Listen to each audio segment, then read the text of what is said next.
একবার নবী সাল্লাল্লাহু আলাইহি ওয়াসাল্লাম ঘরে বসে আছেন এবং তখন ফজরের আজান দিয়েছে।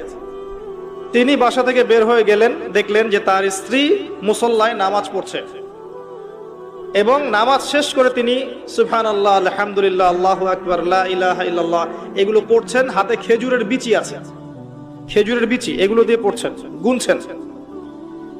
নবীজি চলে গেলেন নামাজে সাল্লাল্লাহু আলাইহি ওয়াসাল্লাম, গিয়ে সালাত পড়লেন, তার সকালের কাজগুলো সারলেন। সকালে ফজরের পরে তিনি দার্স দিতেন, সাহাবীদেরকে কিছু বলতেন, কেউ স্বপ্ন দেখলে সেটা শুনতেন, ব্যাখ্যা করতেন, সময় লাগতো। এরপর ইশরাকের নামাজ পড়ে বাসায় আসতেন। তিনি সকালের সমস্ত কাজ সেরে বাসায় ফিরে দেখলেন স্ত্রী রাদিয়াল্লাহু আনহা তখনও ওই অবস্থাতেই বসে আছে এবং তাসবিহ তাহলিল করছেন। আল্লাহর নবী সাল্লাল্লাহু আলাইহি ওয়াসাল্লাম অবাক হয়ে জিজ্ঞাসা করলেন, তুমি কি তখন থেকে এখানে বসে আছো? তখন থেকেই তাসবিহ তাহলিল করছো? তার স্ত্রী বললেন, হ্যাঁ ইয়া রাসূলুল্লাহ সাল্লাল্লাহু আলাইহি ওয়াসাল্লাম। তখন নবীজি বললেন, আমি তোমার এখান থেকে বের হওয়ার পরে মাত্র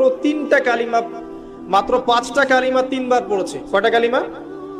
মাত্র 5টা কালিমা আমি 3 বার পড়েছি। তুমি যতক্ষণ আমল করেছো এই আমলটাকে যদি এক পাল্লায় রাখা হয় আর আমারটাকে আরেক পাল্লায় রাখা হয়, আমারটা ভারী হবে বলে আমি আশা করি। সেটা কি?